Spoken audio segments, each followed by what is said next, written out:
when one talks about intoxicants in general, the difficult thing to convey to people, because of the way the culture works, is how important what we take in really is. And people tend to minimize that. They tend to not think about it. They tend to put it in a special category as if it were really remarkable that once in a while somebody uses an intoxicant or what have you. But in fact, if you talk to people, it's astonishing what percentage of our emotional life really is caught up in what we ingest. I'm including food here as well as intoxicants, but it has a certain similarity with each other. You know, I think Freud was right.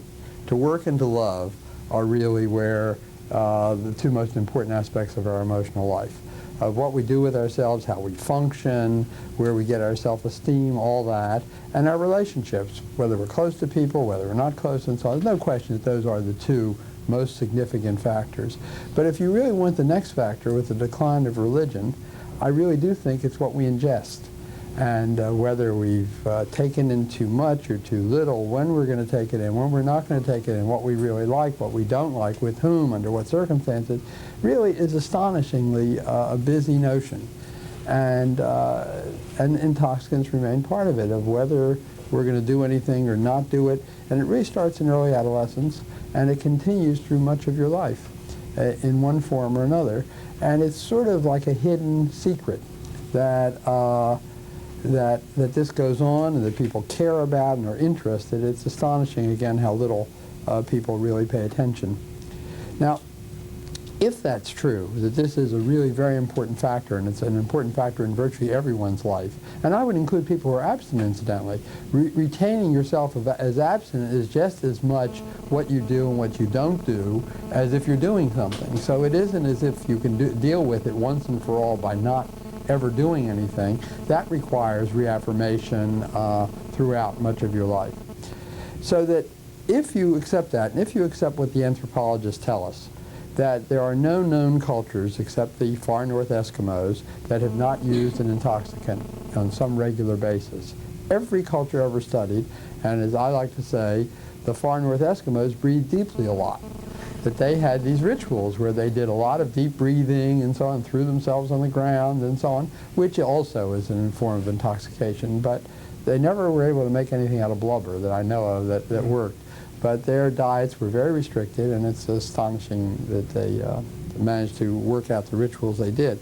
But if that's true too, is that everybody does it, which again you wouldn't think was so in this sort of puritanical culture, then the important thing is not whether one uses an intoxicant so much, is how one uses it, of how we differentiate between use and misuse, of how we think about how it works for a particular person in a particular cultural setting. And that really changes the discussion a great deal. And you would hardly know it in this culture where there really is sort of an implication of why do you have to do this anyway? You know, like maybe everybody would be better off if there were no such substances and if nobody had to bother with it. Again, it makes it seem like an artifact and to a certain extent a moral issue. Now, my thing that I've been working on for all too many years is that if you are going to understand anything about intoxicant use, what causes a person to do it, how they do it, and how it's going to work in their lives, you have to understand three variables, and you have to know all three of them. You have to know about the drug itself, or the substance itself, the set, that is how people think and feel about doing it, and in my definition that includes their personality structure, and then the physical and social setting in which the use takes place. And that all three have to be understood and worked with if we're going to make any sense at all of how these things work. Now, in recent years we've begun, I think, to really recognize all three, and it's only been recently that the notion that the social setting is a crucial aspect of this has really been recognized at all. Before, I would say, the last 15 years, one really did not think in terms of the physical and social setting. And they thought in terms of the drug, and drugs are different. They have different pharmacological properties, and the work that's been done on drugs in the last 25 years since the so-called drug revolution, which most people put at 1962, that since then there's been a tremendous amount of work done, research work, and we do know a lot about the pharmacological properties of these drugs. It's astonishing how little we knew up till 25 years ago when you consider the long history of use of every one of the substances that's in general use today. But we've learned a lot, and you know, we can tell you almost anything about what marijuana or cocaine or anything else does to white mice. I mean, we really know that backwards and forwards now, and that's very important data, and we have dose response curves. We really have a lot of things that we didn't have. The research on the set variable is still much less good. It's a very tricky variable, really, to think in terms of what is the influence of personality. And again, before the last 25 years, in many respects, people saw the set variable as the predominant variable. The notion of an addictive personality structure was really very generally accepted, that some people simply were bad. And it wasn't so much considered genetically bad, that's more recent work, but it was bad because of what they were like, that they just were oral dependent, they were schizzy, they were in one form or another ready to use anything. And if you look at this material, it was hard to differentiate whether these personality characteristics were determinants in anybody who used at all, or whether they were only determinants in people who really became addicted and got into serious trouble. Although the discussion was about addiction, there's a lot of allusions in the early literature that leads one to suspect that anybody who used at all were sort of oral dependent and what have you. And much of the material, I like to quote Robert Knight, who was one of the at his time was one of the most important psychiatrists in the country.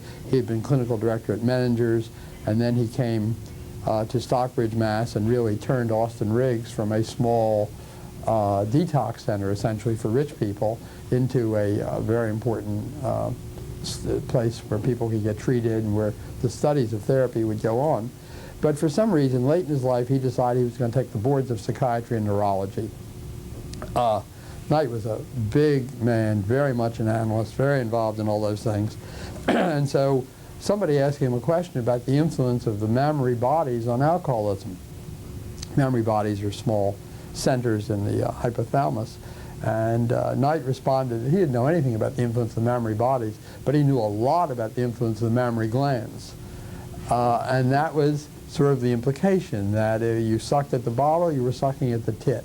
That it was really considered close to some sort of relationship with very primitive early notions of growing up and what it meant to be a human being and so on. And intoxicants, this was clearly more alcohol, but which has been the predominant intoxicant used in this country, was the one, but still it applied equally to other things. People tried it with any kind of addiction.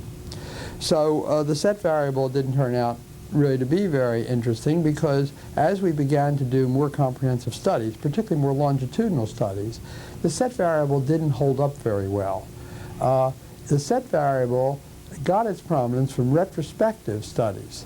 In other words, you saw somebody who had become addicted, and when you spent time with him and looked at him, he looked a certain way.